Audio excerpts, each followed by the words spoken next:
Kelompok kami akan menjelaskan tentang uji korelasi statistik non-parametrik skala nominal. Pada uji korelasi non-parametrik skala nominal terdapat sebab-sebab sebagai berikut.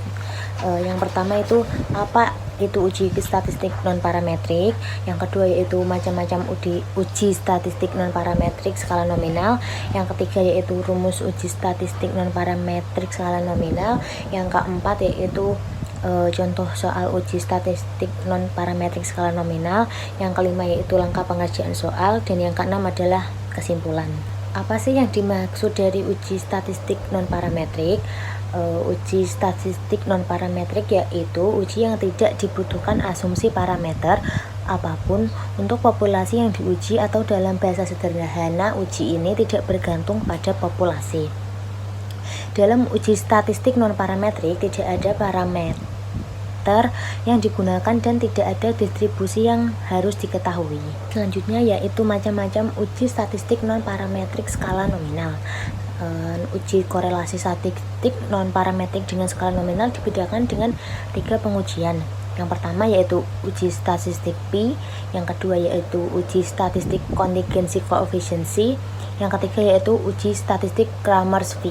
Baik, pada materi kali ini kelompok kami akan membahas uji statistik non-parametrik yang menggunakan Cramer's V. Cramer's V sendiri adalah pendekatan statistik yang digunakan untuk menguji hipotesis hubungan atau korelasi pada data berskala nominal pada tabel yang memiliki jumlah baris dan kolom yang tidak sama. Baik, selanjutnya yaitu rumus Cramer's V. Yang pertama yaitu signifikansi Cramer's V. Rumusnya adalah sebagai berikut.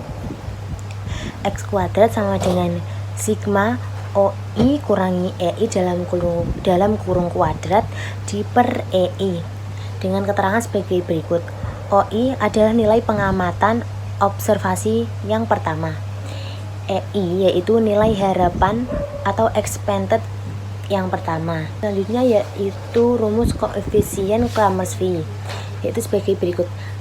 V sama dengan akar X kuadrat dikurangi N dalam kurung K-1. Rumusnya bisa dilihat di PPT yang dilampirkan. Penjelasan yang selanjutnya atau contoh soal akan dilanjutkan oleh rekan saya. Jadi di sini saya akan memberikan contoh soal hubungan gender dengan agama. Nah, disajikan itu sebuah tabel dan jumlahnya itu ada 180 orang. Dengan total laki-laki itu 70 orang dan perempuan itu 110 orang. Nah, yang beragama Islam itu laki-laki ada 15 orang dan perempuan itu ada 20 orang. Jadi totalnya itu ada 35 orang yang beragama Islam. Terus yang beragama Kristen dan Katolik itu ada 15 orang laki-laki dan yang perempuan itu ada 40 perempuan. Jadi totalnya itu yang beragama Kristen dan Katolik itu ada 75 orang. Terus yang agama Nasrani itu laki-lakinya ada 20 dan yang perempuan itu ada 50. Jadi totalnya itu ada 70 orang. Nah, di sini saya akan menjelaskan langkah pertama dan langkah kedua. Yaitu langkah pertama itu mengembangkan hipotesis penelitian. Itu tidak ada hubungan antara gender dengan pilihan agama atau kepercayaan. Nah, kalau HA itu ada hubungan antara gender dengan pilihan agama atau kepercayaan. Terus yang langkah kedua itu ada menentukan nilai kritis dengan menggunakan tabel chi-square. Nah, ini ada caranya itu X itu ada 5% dan yang df itu sama dengan itu C dikurangi 1 terus dikali R dikurangi 1 itu sama dengan dalam kurung 2 dikurangi 1 dikali dalam kurung 3 kurang 1 itu sama dengan 2. Nah, nilai X kuadrat tabelnya itu jadinya itu 5,9915. Nah, yang langkah ketiga itu kan yang tadi kan menentukan nilai signifikan dan nilai V atau nilai V. Nah, itu yang tabel tadi kan ini. Nah, terus ini tuh menghitung nilai expected. Nah, itu tuh caranya itu IJ itu sama dengan sigma OI dikali sigma OJ itu per sigma O. Nah, terus yang sigma 11 itu sama dengan sigma O1 dikali sigma O1 per sigma O itu sama dengan 37 dikali 70 per 180 itu sama dengan 13,61. Terus yang E12 itu sama dengan sigma O1 dikali sigma O2 terus per sigma O itu sama dengan 35 kali 110 per 180 itu sama dengan 21,38. Terus ada sigma 20 ada E21 itu sama dengan sigma O2 dikali sigma O1 itu per sigma O itu sama dengan 75 kali 70 per 180 itu sama dengan hasilnya itu 29,16. Terus ada E22 itu sama dengan sigma O2 dikali sigma O2 itu per sigma O. Nah, hasilnya itu 75 kali 110 per 180 itu hasilnya 45,83. Terus ada E31 itu sama dengan sigma O3 dikali sigma O1 itu sama dengan 70 kali 70 per 180 itu hasilnya 27,22. Nah, yang terakhir itu E32 itu sama dengan sigma 03 dikali sigma 02 itu per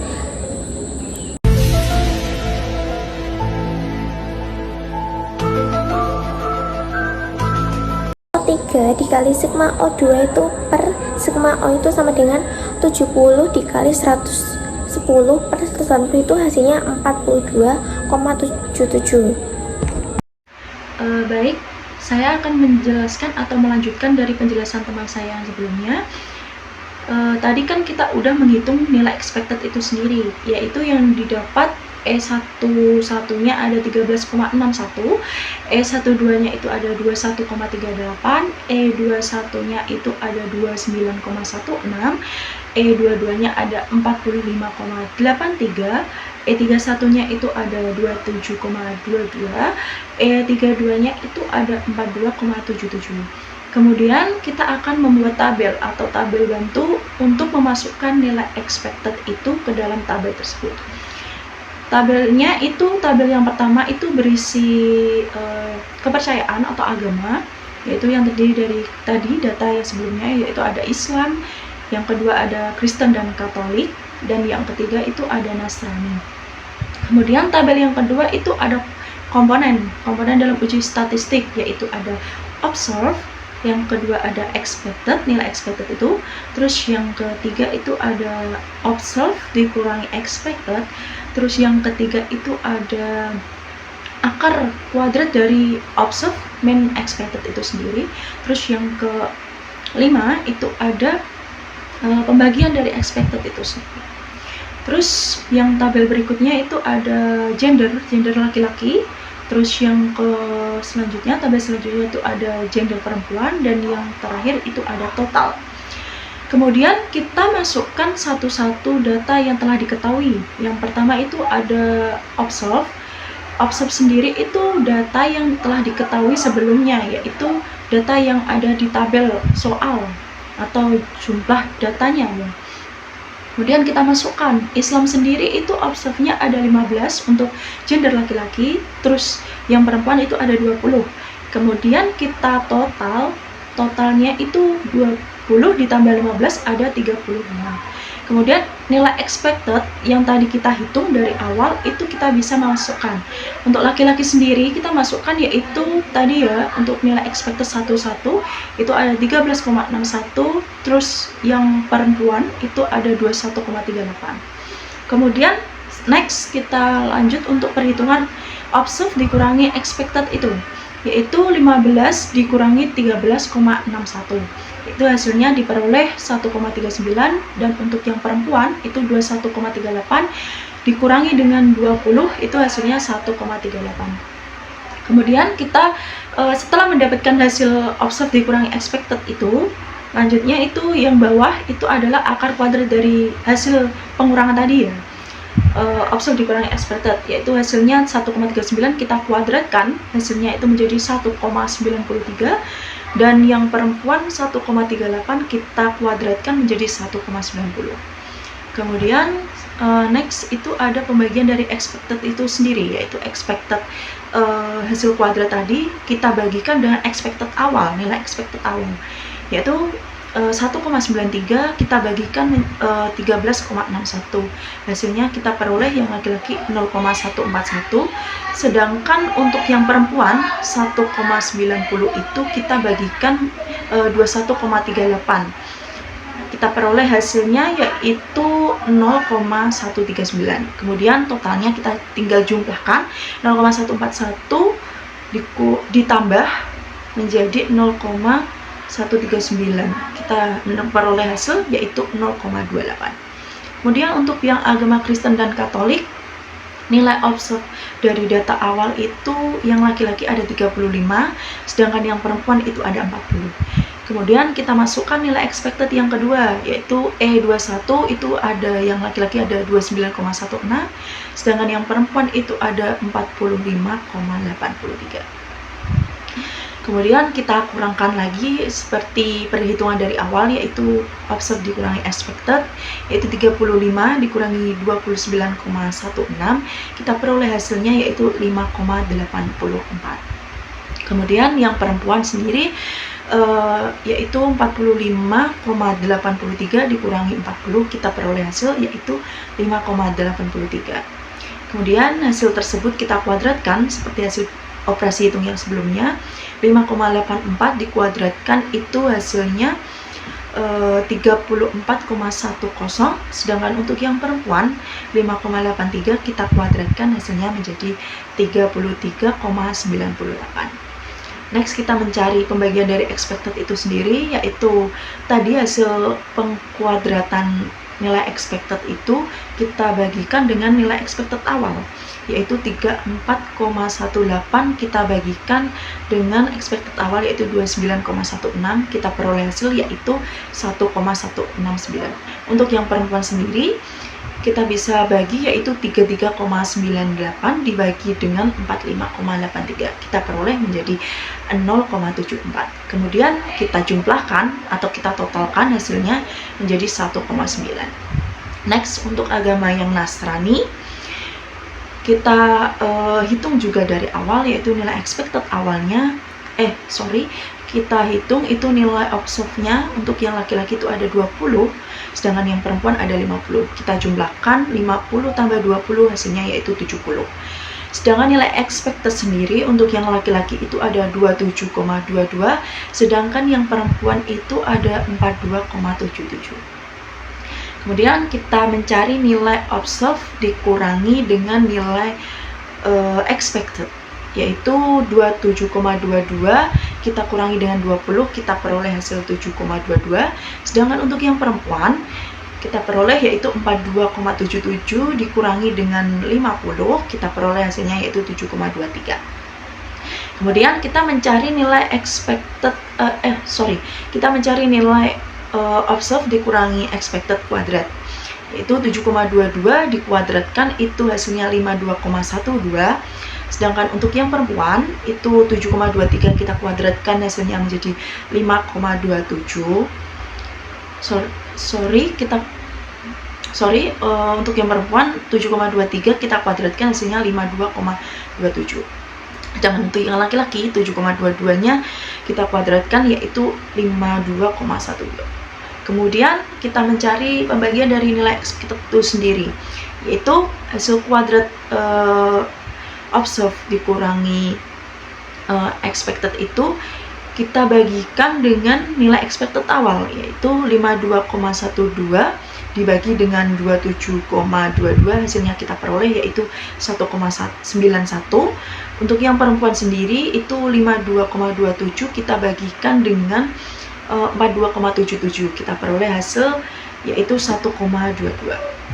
Kemudian untuk yang total jumlah datanya itu untuk yang laki-laki itu ada 70, untuk yang perempuan itu ada 110, dan totalnya untuk semua datanya atau jumlah data yang kita tampilkan itu ada 180.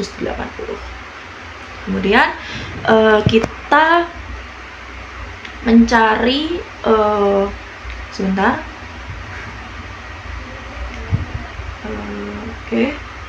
kemudian kita mencari nilai dari korelasi itu sendiri, yaitu rumusnya sigma OI dikurangi EI kuadrat dibagi dengan EI, yang dimana itu kita peroleh dari data yang ada di tabel tadi.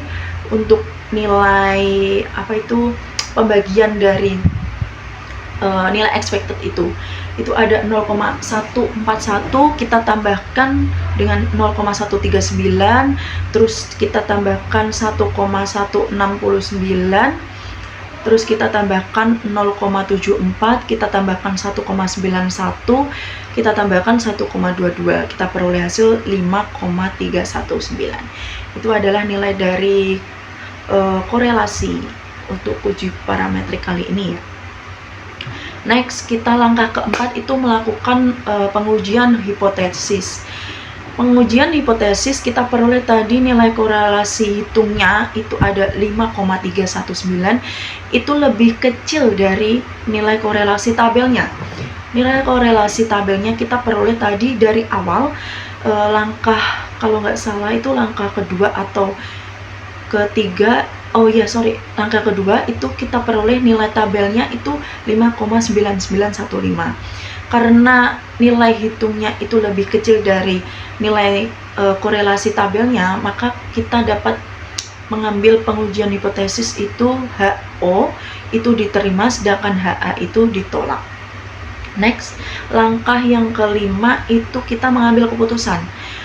Dari hasil perhitungan di langkah 3, 4, terus kemudian langkah 2, kita dapat menyimpulkan kalau hasil perhitungan tadi kita mengambil kesimpulan bahwa jika H0 diterima sedangkan HA ditolak, itu kita dapat menyimpulkan bahwa tidak ada hubungan antara gender dengan pilihan agama atau kepercayaan. Next, langkah yang selanjutnya itu kita menentukan nilai koefisien V. Ini adalah langkah terakhir dari materi kali ini ya, dari Kramers, pengujian Kramers.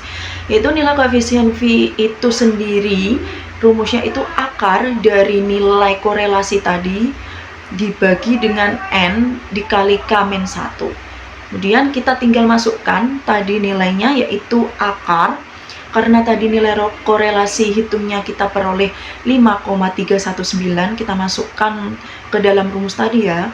Itu ada N-nya itu 180 atau jumlah datanya, sedangkan nilai korelasinya itu 5,319, terus K-nya itu ada 2. K itu diperoleh dari DF tadi. Dari langkah yang kedua kita menghitung DF, kita masukkan, kemudian dikurangi 1. Jadinya akar dari 5,319 dibagi dengan 180 atau banyaknya data dikali dengan dalam kurung 2 adalah K-nya sendiri, dikurangi 1. Kemudian hasilnya menjadi akar 5,319 dibagi dengan 180 dikali dengan 1. Itu 180 sendiri ya. Kemudian hasilnya kita peroleh akar dari pembagian tadi itu akar 0,02955. Hasilnya akar dari 0,0295 itu 0,17. Sehingga kita dapat menyimpulkan dari contoh soal yang kita buat untuk langkah Kramers kali ini, yaitu kekuatan hubungan antara gender dengan pilihan agama atau kepercayaan itu sebesar 0,17 atau bisa dikatakan hubungannya lemah. Itulah yang dapat saya sampaikan bersama kelompok kami. Jika ada salah kata atau perkataan yang kurang berkenan atau penjelasan kami yang kurang jelas, bisa dimaafkan karena manusia tidak luput dari kesalahan. Oke, terima kasih untuk penjelasan kali ini. Semoga bermanfaat dan kita bisa menjelaskan rumus-rumus selain langkah Kramers sendiri itu ya. Terima kasih. Wassalamualaikum warahmatullahi wabarakatuh.